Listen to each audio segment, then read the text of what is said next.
তীব্র ক্ষোভ আর হতাশা জমেছে চন্দ্রার, কিন্তু তা প্রকাশ করার মতো কোনো অবকাশ নেই। নিজের এই বিষাদময় জীবনকে মাঝে মাঝে শেষ করে দিতে মন চায় চন্দ্রার, কিন্তু সেই পথে যাওয়ার লাইসেন্সটুকুও নেই। কি অদ্ভুত, বিধাতা বাঁচতে বলে, কিন্তু মাঝে মাঝে বাঁচার পথটুকুও বন্ধ করে দিয়ে। জীবন মানেই কি এত যুদ্ধ? তাহলে আমি কি? আমি কি একজন যোদ্ধা, নাকি কেবলই একজন নারী? হুম, আমি একজন কেবল নারী। সমাজের অসংখ্য পুরুষের কাছে আমি একজন কেবল মোহনীয় আর অসহায় নারী, যার সৌন্দর্য সৃষ্টি হয়েছে শুধু তাদের লোভের ফেলার জন্য। যেমন কোনো মুক্তামণির দেখলে তার প্রতি মানুষের লোভ কাজ করে, ঠিক আমাকে দেখলেও তাদের সেই লোভনীয় অনুভূতির প্রকাশ পায়। কিন্তু আমি তো কোনো বাজারের পণ্য নই, বা আমি তো কাউকে নিজের প্রদর্শন করি না। তাহলে কেন বারবার আমার সাথে এমন হয়? কেন? চন্দ্রার চোখগুলো ঝাপসা হয়ে গেল। চোখের পলকগুলো ফেলতেই বেহায়া পানিগুলো গাল বেয়ে পড়লো। কেন জানি আর চিৎকার করে খুব কাঁদতে মন চাইছে। রিদমকেও খুব বেশি মিস করছে চন্দ্রা। রিদম থাকলে হয়তো এখন চন্দ্রার মনের এই বিষণ্ণতা কিছুটা হলেও কমে যেত। একজন সঙ্গী থাকাটা জীবনে কত বড় আশীর্বাদ চন্দ্রা আজ খুব ভালো করেই অনুভব করতে পারছে। না চাওয়া সত্ত্বেও আজ সকালের সবকিছু ভেসে আসছে চোখের সামনে বারবার। প্রতিদিনের মতো আজও চন্দ্রা কলেজে পৌঁছালো। তখন অলরেডি ক্লাস শুরু হয়ে গিয়েছিল। চন্দ্রার কলেজে আসতে দেরি হবার কারণ ছিল রাফসান। চন্দ্রা বাড়ি থেকে বের হতে নিলেই হঠাৎ রাফসান গাড়ি নিয়ে সামনে এসে দাঁড়ায়। চন্দ্রা যেন বরফের ন্যায় জমে গিয়েছিল রাফসানকে দেখে। রাফসান গাড়িতে বসে থেকেই বলল, আরে চন্দ্রা, কোথায় যাওয়া হচ্ছে? কলেজে নাকি? চলো, আজ আমি তোমাকে পৌঁছে দেবো। চন্দ্রা ভয় মিশ্রিত কণ্ঠে জবাব দিল, লাগবে না ভাইয়া, আমি একাই যেতে পারবো। কি বলো চন্দ্রা? আমি তোমাকে না আগে একা ছেড়েছি, না এখন একা ছাড়বো? তুমি যতই আকাশে উড়ো, দিন শেষে তো আমার কাছেই আসবে, মানে আমার বাড়িতে। এ বাড়িতে কি বলো? রাফসান বাঁকা হেসে কথাটা বলল। চন্দ্রা ভয় যেন আরো শক্ত কাঠ হয়ে গেল। মুখ দিয়ে কিছু বলতে চাইলো, কিন্তু গলা দিয়ে যেন কিছুই বের হলো না। রাফসানের কথার পিছনে ইশারা চন্দ্রা খুব ভালো করেই বুঝতে পারছে। চন্দ্রার এতদিনের ভ্রম এক নিমেষেই ভেঙে গেল। রাফসান তার আপন ছোট ভাইয়ের বউয়ের দিকে নজর দিবে না, সেটা ভাবাই ভুল ছিল চন্দ্রার। চন্দ্রা বুঝতে পারছে রাফসান তার মতো মানুষ কখনো পাল্টায় না। চরিত্রহীনতা এদের রক্তে মিশে আছে। চন্দ্রার কোনো সারা শব্দ না পেয়ে রাফসান নিজেই চন্দ্রার হাত ধরে এক প্রকার জোর করে গাড়িতে বসালো। এতক্ষণ ঘটে যাওয়া সব দৃশ্য মিতালি নিজের রুমের বালকনিতে দাঁড়িয়ে দৃশ্যপট করছিল। রুহু থেকে যেন একটা গভীর শ্বাস বের হলো। আজকাল শুধু একটা দীর্ঘশ্বাসই বের হয় রাফসানের জন্য। চোখের জল তো আরো অনেক আগেই শুকিয়ে গেছে। মিতালি এখন আর কাঁদে না। আর কাঁদবেই বা কেন? কার জন্য? স্বামী নামের মানুষটিকে অনেক ভরসা করে নিজের সবকিছু উজাড় করে ভালোবেসেছিল মিতালি। নিজের থেকে অভিযোগের সুযোগটুকু দেয়নি কখনো। সেই স্বামীর আসল রূপ যখন সামনে এলো, তখন মিতালি পুরো ভেঙে গিয়েছিল। ভালোবাসার বিনিময় কেবল ভালোবাসা পাওয়া যায়, এই বিশ্বাসে বড় হওয়া মিতালি দুনিয়ার সব ভালোবাসাকে মিথ্যা অভিনয় মনে হলো। তখনই মিতালি সিদ্ধান্ত নিয়েছিল এই বাড়ি ছাড়ার, রাফসানকে ছাড়ার। নিজের কপালে যা হওয়ার তো হয়েছে, কিন্তু নিজের অনাগত সন্তানকে রাফসানের ছায়াও পড়তে দিতে চায়নি। কিন্তু ভাগ্য হয়তো অন্য কিছু ভেবে রেখেছিল। তাই তো মিতালি সেদিন যেতে পারেনি, কারণ রাফসান মিতালির মতলব বুঝে গিয়েছিল। তাই তো মিতালিকে হুমকি দেয়। মিতালি যেদিন ওই বাড়ি ছাড়বে, মিস্টার আবু বকর মানে মিতালির পিতাকেও দুনিয়া ছাড়তে হবে সেদিন। মাহারা মিতালি নিজের মাথার উপরে থাকা এই শেষ ছায়াটুকু হারাতে চায়নি। তাই তো চুপচাপ সব জেনেও রাফসানের সাথে থেকে যায়। আর নিজের বাবাকেও রাফসানের সম্বন্ধে কিছুই আর বলতে পারল না। মিতালি জানে রাফসান এগুলো মিতালিকে ভালোবেসে করেছে মিতালির বাবার অঢেল সম্পত্তি আর নিজের রাজনৈতিক ক্যারিয়ারকে দাগমুক্ত রাখতে। মিতালি ভাবছে, কে বেশি অসহায়, আমি নাকি চন্দ্রা? কার জীবন সুখী, আমার নাকি চন্দ্রার? হয়তো এর উত্তর কারো জানা নেই। আসলে বাস্তব জীবনে আমরা কেউ সুখী নই। সবার জীবনে কিছু না কিছু না পাওয়ার বেদনা, চাপা কান্না থাকে, আর এসব নিয়ে জীবনে বেঁচে থাকতে হয়। আসল জীবন আমরা সবাই সবার সাথে কেবল সুখে থাকার অভিনয়টা করে যাই। রাফসান গাড়িতে কোনো কথাই আর বলেনি, শুধু লুকিং গ্লাসে চন্দ্রার ভয় আর অস্বস্তি মিশ্রিত মুখখানি দেখে মনে মনে যেন একটা প্রশান্তি পাচ্ছিল। রাফসান তো চায় চন্দ্রাই ওকে ভয় পাক, ভীষণ ভয়, এতটা ভয় যে রাফসান ছাড়া আর কারো কথা চন্দ্রার মাথায় না আনে। চন্দ্রার চিন্তা চেতনায় কেবল রাফসান ঘুরপাক করুক। রাফসানের মনের মধ্যে কিছু একটা চলছিল। কি চলছে এটা শুধু রাফসান ছাড়া অন্য কেউ জানে না। রাফসান ইচ্ছে করেই গাড়ি সোজা রাস্তা দিয়ে না নিয়ে গিয়ে অনেকটা ঘুরিয়ে ফিরিয়ে চন্দ্রার কলেজে এসেছে, যার জন্য চন্দ্রার কলেজে আসতে আজ লেট হয়ে গিয়েছিল। ক্লাসরুমে নতুন একজন টিচারকে দেখে চন্দ্রা কিছুটা অবাক হলো, তবে ব্যাপারটা নর্মাল ভেবে তেমন কিছু ভাবলো না। নতুন টিচারকে আসবো ম্যাম বলতেই টিচার এমন ভাবে তাকালো যেন এখনই চন্দ্রাকে গরম পানিতে চুবিয়ে মেরে ফেলবে এই অপরাধের জন্য। কিন্তু কেন? চন্দ্রা কিছুই বুঝতে পারলো না। চন্দ্রা আবারও আসবো বলার আগেই সামনে থেকে নতুন ম্যাডাম গর্জে ওঠা কণ্ঠে বলল, এই মেয়ে, এত দেরি করে কেন আসছো? এটা কি তোমার বেডরুম? যখন খুশি আসবে, আবার যখন খুশি চলে যাবে। চন্দ্রা বেকল বনে গেল ম্যাডামের আচরণে। মুহূর্তেই নিজেকে কিছুটা সামলিয়ে, না ম্যাম, আসলে চুপ বেয়াদব, আমার মুখে মুখে তর্ক করো। বাবা মা কি কিছুই শেখায়নি, নাকি এমনি জন্ম নিয়ে ছেড়ে দিয়েছে রাস্তায়? চন্দ্রা স্তব্ধ হয়ে গেল। কখন চোখ দিয়ে এক ফোঁটা নোনা পানি গড়িয়ে পড়লো তা বুঝতে পারল না। চন্দ্রা কখনো এমন বাজে ব্যবহার পায়নি কারোর কাছ থেকে। মামি বকতো, টর্চার করতো, তবে এমন রুক্ষ আচরণ তারও ছিল না। কিন্তু আজ কি হলো, মুখ দিয়ে খই ফুটছে না কেন? এমন মূর্তির মতো দাঁড়িয়ে আছো কেন? আর এসব কি পড়েছ? তোমাকে ক্লাসরুমে বোরখা পরে আসার অনুমতি কে দিয়েছে? খুলো এখনই এসব। না মানে ম্যাম, বরখা তো আমাদের জন্য। চন্দ্রাকে শেষ করতে দিল না নতুন ম্যাডাম। আরে রাখো তো এসব ফাউল কথা। তোমাদের মতো মেয়েদের আমার খুব ভালো করেই চেনা। বোরখার নিচে ন্যাংটা নাচে একটা কথা আছে না, তোমরা হচ্ছ সেই টাইপের মেয়ে। সবার সামনে নিজেকে হুজুর সাজাও, আর বাহিরে গিয়ে মুখ ঢেকে ছেলেদের সাথে করো ঢলাঢলি। কি মনে করো আমি কিছুই বুঝি না, তাই তো? এখন এসব ন্যাকামি না করে বোরখা খুলো, আর গিয়ে জাবেদ স্যারের কেবিনে গিয়ে তার অনুমতি নিয়ে আসো। যাও। কিছুটা চিল্লিয়ে, তা না হলে আজ আর ক্লাস করতে পারবে না। নতুন ম্যাডামের এমন জঘন্য কথাবার্তা চন্দ্রার সহ্য হলো না। নীরবে চোখ বেয়ে কিছু জল গড়িয়ে পড়ল। এমন বিহেভিয়ার একজন টিচারের কাছে আসলেই কি কাম্য ছিল? একজন টিচার হয়ে, মুসলমান হয়ে এমন কথা কিভাবে বললো? কই, মান্না স্যার তো এমন ছিল না। উনি তো একজন সনাতন ধর্মাবলম্বী ছিলেন, কিন্তু কখনো চন্দ্রাকে বোরকা নিয়ে কোনো অভিযোগ ছিল না, তার প্রশ্নই করেনি। কত অমায়িক তার ব্যবহার ছিল। আসলে স্যার ঠিকই বলতো, শিক্ষিত হলেই মানুষ হওয়া যায় না। চন্দ্রা মাথা নিচু করে দাঁড়িয়ে আছে জাভেদ স্যারের অফিস রুমে। ভীষণ অস্বস্তি ভর করেছে চন্দ্রার মাঝে। এই কলেজে আসার পর থেকেই জাভেদ স্যার সম্পর্কে চন্দ্রা ভালো কিছু শোনেনি। লোকটা আস্ত একটা বদ। মেয়ে মানুষ দেখলেই যেন কেমন করে তাকায়। ক্লাস নেওয়ার সময় প্রায় গায়ে হাত দেওয়ার চেষ্টা করে। মেয়েরা জাভেদ স্যার নামক এই ব্যক্তির থেকে কশো হাত দূরে থাকার চেষ্টা করে, কিন্তু চন্দ্রার কপাল কেন জানি এমন বদলোকই চন্দ্রার কপালে এসে পড়ে বারবার। তার উপর আর চন্দ্রা নিজেকে কেবল একটা পাতলা সুতির ওড়না দিয়ে ঢেকে রেখেছে, তাই তো আরো বেশি অস্বস্তি ভর করছে ওর মাঝে। জাভেদ স্যার যে তার নোংরা দৃষ্টি দিয়ে চন্দ্রাকে পুরো স্ক্যানিং করছে তা চন্দ্রার বুঝতে একটু সময় লাগলো না। কিন্তু অসহায় চন্দ্রার এই মুহূর্তে কিছু করার ছিল না। এর আগে চন্দ্রাকে এভাবে দেখার সুযোগ পায়নি বোরখার কারণে জাভেদ, কিন্তু আজ যেন সব উলট পালট হয়ে গেল। এই সুন্দরী এতদিন কোথায় ছিল? একে তো একবারও ধরা হলো না। কেমনে আমার নজর থেকে বেঁচে গেল? যাই হোক, একবার নজরে যেহেতু পড়েছে, তাহলে আর যাবে কোথায়? চন্দ্রাকে বসতে বলল জাভেদ, কিন্তু চন্দ্রার উত্তর, আমি ঠিক আছে স্যার, এখানেই। জাভেদ স্যার কিছু একটা ভেবে নিজে চেয়ার ছেড়ে উঠে চন্দ্রার সামনে এসে দাঁড়াতেই চন্দ্রা ভয়ে আরো জড়সড় হয়ে পড়ে।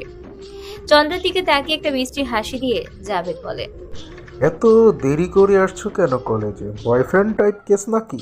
তাহলে ফ্রি হয়ে বলতে পারো। আমি কিন্তু যথেষ্ট ফ্রি মাইন্ডেড।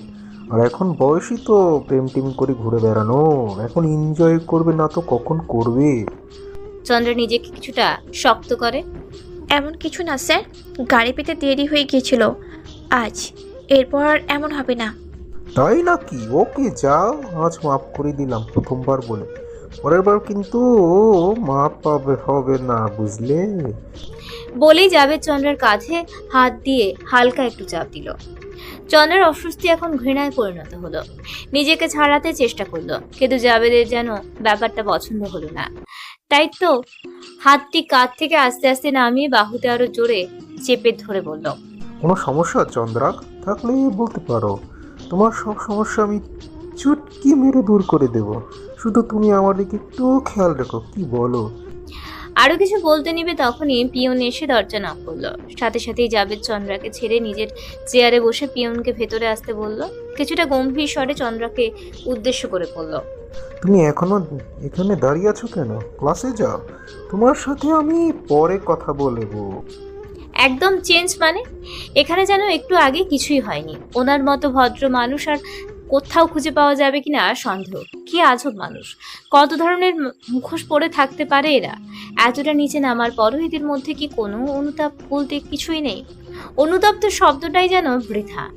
জাভেদ স্যারের রুম থেকে বের হওয়ার সময় চন্দ্রার নিজের প্রতি ঘৃণা হতে লাগলো। কেন এতটা অসহায়? কেন এত ভয় মনে? কেন জাভেদ স্যারকে কষে একটা চড় দিতে পারলো না? যদি পারতো তাহলে হয়তো কেউ চন্দ্রার সাথে এমন করার দ্বিতীয়বার সাহস পেত না আর। ফ্লোরে বসে বিছানায় হেলান দিয়ে চোখ বন্ধ করে বসেছিল চন্দ্রা। হঠাৎ অনুভব হলো কেউ পাশে এসে বসেছে ওর। তড়িৎ গতিতে চোখ খুলে পাশে তাকালো। অনাকাঙ্ক্ষিত মানুষটিকে সামনে দেখে চোখগুলো জোনাকির মতো জ্বলে উঠল কাপা কণ্ঠে, আপনি, আপনার না আজ আসার কথা ছিল না?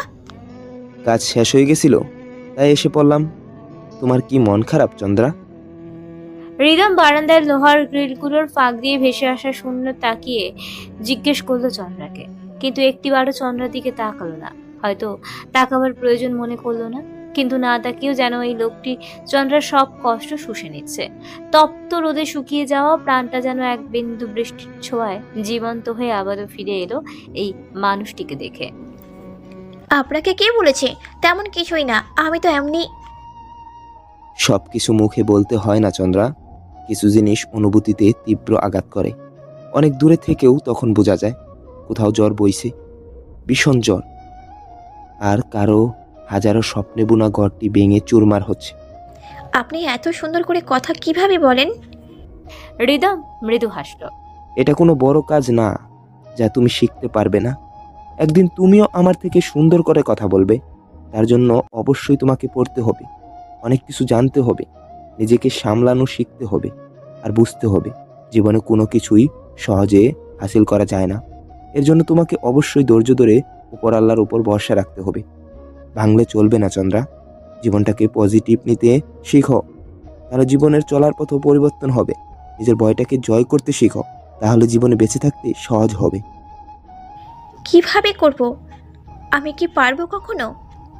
কিভাবে করবে তা জানি না, কিন্তু চেষ্টা করলেই পারবে তা জানি। তুমি কেবল চেষ্টা করো, সাহায্য করার মালিক আল্লাহ, আর আমি হলাম তার উসিলা। আমাকে তুমি সর্বদা নিজের সাথে পাবে। তবে মনে রেখো, আমি তোমার কেবল সাথে থাকবো, তোমাকে উৎসাহিত করব, বন্ধু হয়ে পরামর্শ দিব, কিন্তু তোমার জীবন যুদ্ধ তোমাকেই লড়তে হবে। এতে আমি সাহায্য করতে পারবো না। প্রত্যেক মানুষকে নিজের জন্য লড়াই করা শেখা প্রয়োজন। অন্যের উপর ভরসা করা মানে ব্যর্থতা। তুমি নারী বলে তুমি অসহায়, এটা বাবাই হলো পরাজয় মেনে নেওয়া। যুদ্ধের আগেই পরাজয় মেনে নিবে চন্দ্রা। নিজেকে শক্ত করতে শিখো, তাহলে কেউ তোমার সুযোগ নেওয়ার চেষ্টা করতে পারবে না। মনে করো তুমি একটা ঘন জঙ্গলে একা আছো, তোমার চারপাশে ঘিরে অনেক ক্ষুধার্ত ছোট বড় প্রাণী উৎপেতে বসে আছে তোমাকে খেয়ে নিজের ক্ষুধা জ্বালা মেটানোর জন্য। তখন তুমি কি করবে? চুপচাপ বসে থেকে তাদের খাবার হবে, নাকি লড়াই করবে? আমার মতে তো দুটোই অনুচিত, কারণ এই মুহূর্তে চুপচাপ থাকা মানেই আত্মহত্যা, আর এতগুলো প্রাণীর সাথে খালি হাতে লড়াই করা মানে বোকামি। সব জায়গায় হাত পা চালিয়ে লড়াই করতে নেই চন্দ্রা। মনে রাখবে, বুদ্ধির কাছে বরাবর শক্তি পরাজিত হয়।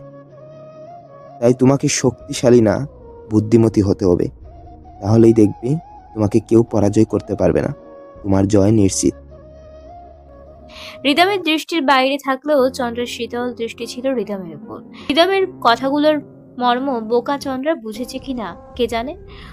ও তো রিদমে পুরো মগ্ন হয়ে পড়েছে। চন্দ্রা ভাবছে, মানুষ যা চায় কেন তা পায় না।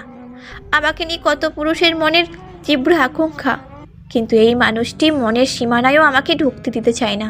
এক অদৃশ্য দেওয়াল যেন ওনার আর আমার মাঝে গড়ে তুলে দিয়েছে। কিন্তু কেন কেন এই মানুষটা আমাকে পাওয়ার ইচ্ছা করে না? কেন এত ভয় পাই আমাকে তার সান্নিধ্যে নিতে? আমি তো সমর্পণ করতে রাজি, কিন্তু তবুও কেন এত দূরত্ব? কি করে বুঝাই আপনাকে? যার হাত থেকে বাঁচবার জন্য আমাকে গ্রহণ করেছেন, না চাওয়ার সত্ত্বেও তার নজরে আমাকে বন্দি করে ফেলেছেন। রাফসানের চোখে আজ আমি অন্য কিছু দেখেছি, যা ঠিক ছিল না। কিছু তো একটা চলছে ওনার মনে। আমি রাফসানের হাতে কলুষিত হবার চেয়ে আমার হাতে বিষ খেতেও রাজি রিদম। আমাকে প্লিজ একবার আপন করে নিই, পরে না অনেক দেরি হয়ে যায়। মুক্তাকি চৌধুরীর আজাহারি প্রায় কানে ভেসে আসে, কিন্তু কেন এত আজাহারি চন্দ্র জানা নেই। বেশিরভাগ সময় শান্ত স্বভাবের হয়ে নিজের ঘরে পড়ে থাকা বয়স্ক এই মহিলা নিজের আপন ছেলে হাসান চৌধুরী এবং স্ত্রী স্বর্ণালীকে কোনো বিশেষ কারণে একদমই সহ্য করতে পারে না। তারা যেন তার চক্ষুশূল। এদেরকে দেখলেই মুক্তাকির খানদানি কিছু গালি ডজন ভরে পড়ে তাদের উপর। তাই মুক্তাকির ঘরের আশেপাশেও তাদের আসা যাওয়া নেই।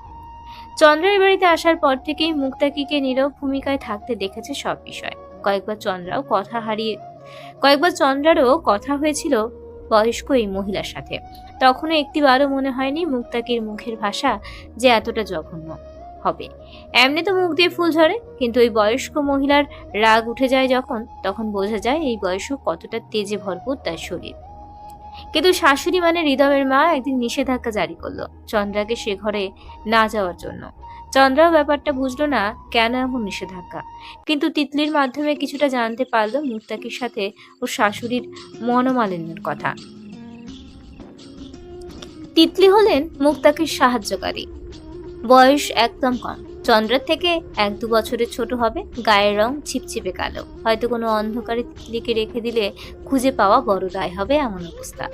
ও কালো আধারে একদিন মিশে যায়। আধার যেন এই ছিপছিপে গায়ের রঙের অধিকারী মেয়েটিকেও একদম গিলে খেয়ে ফেলে। মূলত মুক্তির দেখভাল করার জন্যই তিতলিকে আনা হয়েছিল এ বাড়িতে। অনেকটা অল্প বয়সে থাকতেই তিতলি এই বাড়িতে এসেছিল। তাই এই কয়েক বছরে এই বাড়ির কিছু কিছু ইতিহাস তিতলি খুব ভালো করে জানা। মুক্তাকে নিজের আপন সন্তান আর স্ত্রীকে দু চোখে দেখতে পারে না। মাঝে মাঝে নাকি খুব কান্না করে, কিন্তু কেন কান্না করে তা বলে না। তবে শুধু বিলাপ করে, ওরা আমার সব শেষ করে দিয়েছে, আমার কলিজাকে কেটে নিয়েছে। কিন্তু এই কথার অর্থ বা তাৎপর্য কি কেউ সঠিকভাবে বলতে পারে না। মাঝে মাঝে নাকি মুক্তাকি তিতলির কাছে বিষ চায়, নিজের ছেলেকে নাকি খুন করবে সেই বিষ দিয়ে। আবার তিতলিকেও বলে, তুই খুন করে ফেলে দে সবাইকে, চৌধুরী বাড়ি নির্বংশ করে ফেল, তোকে আমার নামের সব সম্পত্তি লিখে দিব সেমরি, সারা জীবন পায়ের উপর পা তুলে খাবি, আর বিদেশে টয়লেটে গিয়ে হাঁকবি, মজাই মজা। কি বলিস, করবি তো? তিতলি তো মুক্তাকির কথা শুনেই ভয়ে তরতর করে কেঁপে উঠেছিল সেদিন। কি বলে বুড়ি, নিজে তো 2 দিন পর মরবে, সাথে মনে হয় তিতলিকেও কবরের সঙ্গে নেওয়ার পুরো প্ল্যান করে বসে আছে। তিতলি তো মুখের উপর একদম না করে দেয়। তিতলির এমন না মুক্তাকির মোটেও পছন্দ নাই, তাই রাগে তিতলিকেও 4টে কথা শোনাতে পিছপা হয়নি মুক্তাকি। তুইও মরবি একদিন, দেখিস।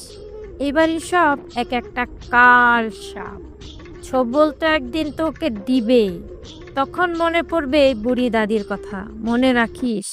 চৌধুরী বাড়ির মানুষের প্রতি মুক্তাকির এমন ঘৃণার কারণ জানতে পারেনি চন্দ্রা। তিতলির কাছ থেকেও জানার চেষ্টা করেছিল, কিন্তু ফলাফল শূন্য ছিল। ঠিক কী কারণে মুক্তাকি নিজের ছেলেকে মারার মতো প্ল্যান করতে পারে বুঝতে পারছিল না, তবে কারণ যে খুব বড় হবে এটা ধারণা ছিল চন্দ্রার। মুক্তাকি সবাইকে গালাগালি করলেও রিদমের সাথে তার আচরণ ছিল সম্পূর্ণ ভিন্ন। রিদম মুক্তাকিকে বউ বলে ডাক দিলেই মুক্তাকি যেন বরফের ন্যায় গলে যেত, আর মুক্তাকিও রিদমকে স্বামী ছাড়া কথাই বলতো না। প্রথম যেদিন রিদম চন্দ্রকে মুক্তাকির সাথে দেখা করতে নিয়ে এসেছিল, তখন মুক্তাকি কি যে ন্যাকা কান্না শুরু করেছিল সে সবার নাম গন্ধ নেই।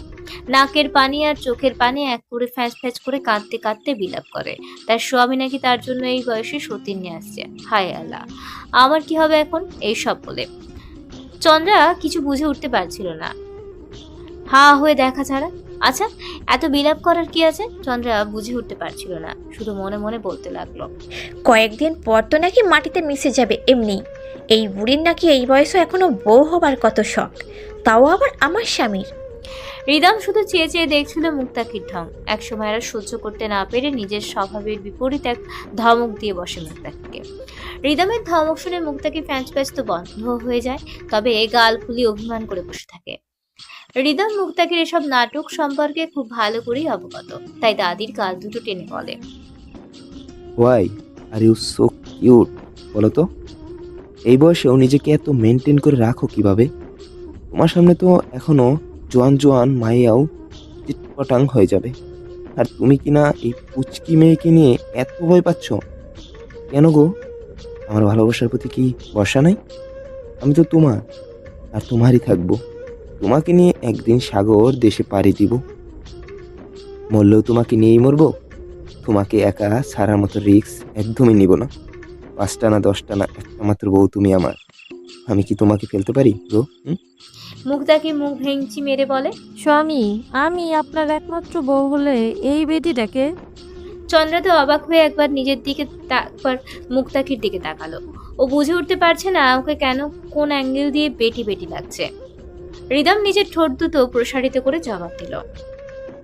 আরে বুঝো না কেন? এসব হলো দুধে ভাত। রাজা রানী তো একটাই থাকে, বাকি তো সব ফজাই থাকে, কি বলো? মুক্তাকি তো খুশিতে একদম গদগদ করে ওঠে। স্বামী, আপনি দিন দিন কিন্তু আগের থেকে বেশি দুষ্ট হয়ে যাইতেছেন। এই মহিলা কিন্তু আপনারা না আবার জাদু টনা দিয়ে বশ করে ফেলে। আমার কিন্তু ভয় লাগে, তাই এই মহিলার থেকে আপাতত দূরে দূরে থাকেন, বুঝলেন? আর এই যে সুন্দরী মহিলা, আমার স্বামীর দিকে কিন্তু বদনজর দিও না, তাইলে কিন্তু গার মটকাইয়া হাতে ধরাই দিমু, মনে থাকে যেন। রিদম মৃদু হেসে চন্দ্রার দিকে তাকালো। বেচারি চন্দ্রার মুখটা দেখার মতো ছিল, মনে হয় এখনই কেঁদে দিবে। মুক্তাকির বারবার চন্দ্রাকে মহিলা বলা যে চন্দ্রার পছন্দ হয়নি তা রিদম খুব ভালো করেই বুঝতে পারছে। আসলে এটা চন্দ্রার দোষ না, নারী তার স্বভাবে অভ্যস্ত। কোনো নারী নিজেকে মহিলা বলে সম্বোধন করা পছন্দ করে না, হোক সে অপরিণত বা পরিণত। ভবিষ্যতে যে এই দুই নারী রিদমকে নিয়ে তুমুল ঝগড়া করবে তা নিয়ে রিদম একদম নিশ্চিত। চন্দ্রা সাহস করে কয়েকবার জিজ্ঞেস করেছিল রিদমকে মুক্তাকির এই ঘৃণার কারণ কি, কিন্তু রিদমের কাছ থেকে চন্দ্রা আশানুরূপ উত্তর পায়নি কোনোবার। আর যা পেত তা চন্দ্রার বোধগম্য ছিল না। রিদমের মতে প্রত্যেক রাজপ্রাসাদের পিছনে কিছু গল্প থাকে, না বলা গল্প। এই গল্পগুলো কাউকে বলা যায় না, অথচ প্রাসাদের প্রত্যেকটি প্রাচীর সেই গল্পের সাক্ষী হয়ে থাকে যুগের পর যুগ। প্রাসাদের রাজার সব কর্মের হিসেব দাফন হয়ে থাকে প্রাসাদের মধ্যেই। রাজা তার কোনো কাজে কারোর হস্তক্ষেপ একদমই পছন্দ করে না, আর যারা করে রাজা তাদের এক অন্ধকার জগতে পাঠিয়ে দেয়। সেই অন্ধকারকে ছিঁড়ে এক বিন্দু আলো প্রবেশ করার অনুমতি নেই। রিদমের এত বড় বড় কথা চন্দ্রার মাথায় ঢুকতো না, তাই কেবল ও নীরব হয়ে শুনে যেত। চন্দ্রা কলেজের প্রজেক্টের কিছু কাজ করছিল নিজের ঘরে এক মনে বসে। তখনই রাফসান চন্দ্রার ঘরে ঢুকে। চন্দ্রা রাফসানের উপস্থিতি বুঝতে পারেনি, ও সম্পূর্ণ ধ্যানে মগ্ন ছিল নিজের কাজে। রাফসান সম্পূর্ণ নেশায় ছিল, প্রায়শই রাফসান নেশা করে বাড়ি আসে। যেদিন আসে না সবাই বুঝে যায় আজ বাগান বাড়িতে রাফসানের মনোরঞ্জন চলবে। রাফসানের কুৎসিত নজর চন্দ্রার পুরো শরীরে বিচরণ করতে লাগে। এই মেয়েকে পাওয়ার জন্য রাফসান অনেক অপেক্ষা করছে, আর না কোনো কিছু পাওয়ার জন্য এতটা ধৈর্য কোনো কালেই করতে হয়নি রাফসানকে যতটা চন্দ্রাকে পাওয়ার জন্য করতে হয়েছে। চন্দ্রা কেবল এখন ওর লালসা না, ওর জিদও বটে। কেন জানি এই মেয়েকে পাওয়ার পথে এতটা বাধা আসে রাফসান বুঝতে পারছে না। এক অদৃশ্য শক্তি যেন এই মেয়েটিকে প্রত্যেকবার প্রোটেক্ট করে চলেছে। দরজা বন্ধ করার শব্দে চন্দ্রা পিছনে তাকিয়ে ভয়ে আটকে ওঠে। রক্তচাপ যেন কয়েকশো গুণ বেড়ে যায় সেই মুহূর্তে। বুকটা ধরাস ধরাস করে কাঁপতে থাকে। ভয়ে কুঁকড়ে গিয়ে নিজেকে আস্তে আস্তে গুটিয়ে নিচ্ছে চন্দ্রা, ঠিক একটা শামুকের মতো। কিন্তু রাফসানকে হঠাৎ করে কাছে আসতে দেখেই চন্দ্রা দুকদম পিছিয়ে গিয়ে একটু সাহস করে চিৎকার করে বলল, আপনি এখানে কি করছেন? রাফসান চন্দ্রার কোনো কথা আমলেই যেন নিল না, বরং চন্দ্রাকে টান দিয়ে নিজের সাথে চেপে ধরল। গলার সুর নরম করেই বলল, আহা, তুমি এত ভয় পাচ্ছ কেন চন্দ্রা? আমি কি কখনো তোমাকে আঘাত করেছি বলো? তাহলে কেন এমন করো? আর তাছাড়া কতদিন ছোট ছোট ভেবে ছেড়ে দেবো বলো? তুমি তো এখন বেশ বড় হয়ে গিয়েছো, তাহলে এখন তো একটু আদর করাই যায়, কি বলো? চন্দ্রার নিঃশ্বাস যেন বন্ধ হয়ে যাওয়ার উপক্রম হতে লাগলো। এই অনাকাঙ্ক্ষিত ঘটনার জন্য চন্দ্রা মোটেও প্রস্তুত ছিল না। রাফসানকে চন্দ্রা এমনিই ভয় পায়, তার উপর রাফসানকে নিজের এতটা কাছে দেখে চন্দ্রা হিতাহিত জ্ঞান যেন হারিয়ে ফেলেছে। কি করবে বুঝে উঠতে পারছে না। রাফসান সুযোগ পেয়ে নিজের মুখটা চন্দ্রার মুখের আরো একটু কাছে নিতেই দরজায় করাঘাতের শব্দ কানে এলো। সঙ্গে ভেসে এলো রিদমের কণ্ঠস্বর। রিদম চন্দ্রার নাম ধরে ডাকছে। রিদমের কণ্ঠ শুনে চন্দ্রার শরীরে যেন এক অশরীয় শক্তির সঞ্চয় হলো, কিন্তু চিৎকার করার জন্য মুখ খুলতেই রাফসান মুখ চেপে চন্দ্রাকে আষ্টে পৃষ্ঠে জড়িয়ে ধরে ফেলে। এখন চন্দ্রার পিঠ গিয়ে ঠেকছে রাফসানের বুকের সাথে। চন্দ্রা নিজের সর্বশক্তি দিয়ে ধস্তাধস্তি শুরু করে দেয় রাফসানের সাথে, কিন্তু ফলাফল বরাবরের মতো শূন্য। আর এদিক দিয়ে দরজার বাহিরে রিদম চন্দ্রাকে ডেকেই যাচ্ছে, কিন্তু চন্দ্রা কিছুই করতে পারছে না, চোখ দিয়ে গড়িয়ে পানি পড়া ছাড়া। রাফসান চন্দ্রার কানের কাছে মুখ এনে ফিসফিসিয়ে বলে, বাইরে দেখি তোমার আশিক অনেকটাই অস্থির হয়ে পড়েছে। কি মধু খাইয়েছো যে এত পাগল হয়ে গিয়েছে আমার ভাই? আজকাল দেখি সারাক্ষণ তোমাকে চোখে চোখে রাখে, কাঁঠালের আঠার মতো চিপকে রেখে। রহস্য কি বলো তো? রাফসানের কথাগুলো ঘৃণায় পুরো শরীর রেডি করছে চন্দ্রার। ওর খেয়াল হলো দরজার করাঘাত থেমে গেছে এতক্ষণে। চন্দ্রার ভয় যেন এবার আরো বেঁধে ধরলো ওকে। রিদম কি চলে গেছে? হে আল্লাহ, এখন কি হবে? দয়া করো আমার উপর, রিদমকে একবার পাঠিয়ে দাও আল্লাহ, দয়া করো মালিক। চন্দ্রা প্রার্থনা করতে লাগলো। চন্দ্রার এমন ভাবনার মাঝেই রাফসানের ফোন বেজে উঠল। রাফসান স্বপ্নেও ভাবেনি রিদম যে চন্দ্রার সাড়া না পেয়ে রাফসানকে কল করবে। রাফসান ফোনে রিদমের নাম্বার দেখেই দাঁতে দাঁত চেপে চন্দ্রাকে গম্ভীর কণ্ঠে বলল, বাহ, পানি এত দূর পর্যন্ত খোলা হয়েছে। রিদম দেখি তোমাকে ছাড়া পাগল হয়ে যাচ্ছে। এত কিসের দরদ তোমার জন্য? এটা ভালোবাসা নাকি অন্য কিছু? সত্যি করে বলো তো। আমার ভাই আবার তোমার প্রেমে পড়ে যায়নি তো? দুনিয়া রাফসানের কথার উত্তরে চন্দ্রা কিছু বলল না, আর কি বলতে বা পারবেও। রাফসান এখন ওর মুখ চেপে ধরে আছে। রাফসান আবারও বলে উঠল, আমি পুরুষ যদি তোমাকে না পাই তাহলে কোনো পুরুষকে তোমার হতেও দিব না চন্দ্রা।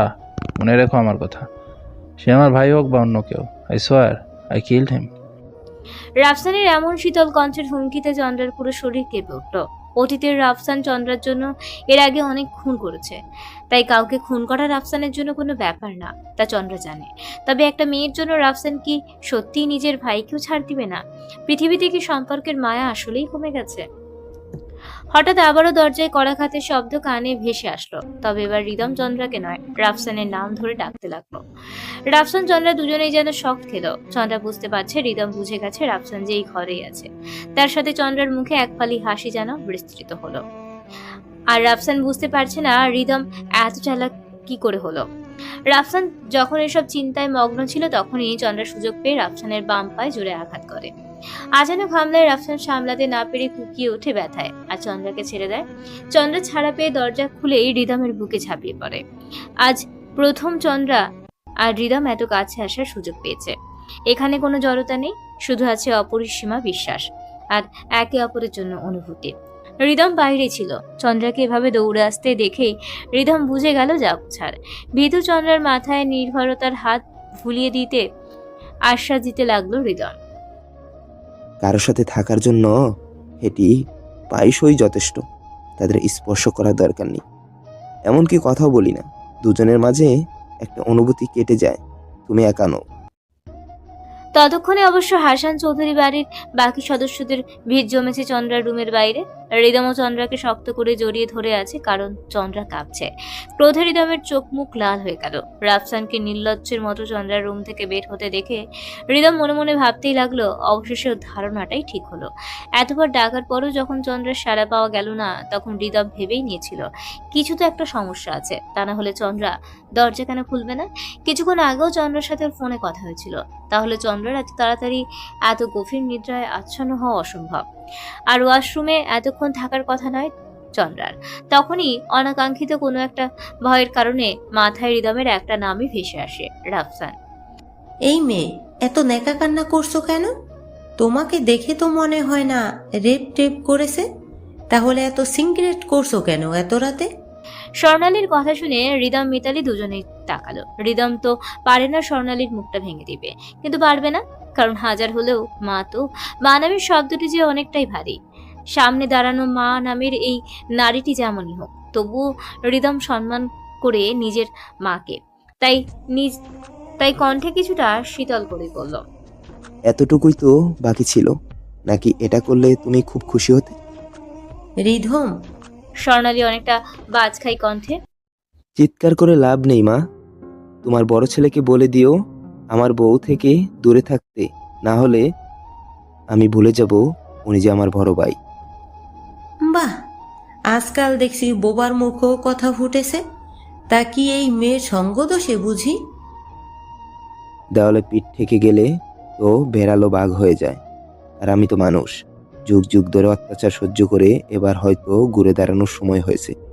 তোমার ছেলের মনোরঞ্জনের জন্য বাগান বাড়ি আছে না, সেখানে গিয়ে মুখ কালা করতে বলো।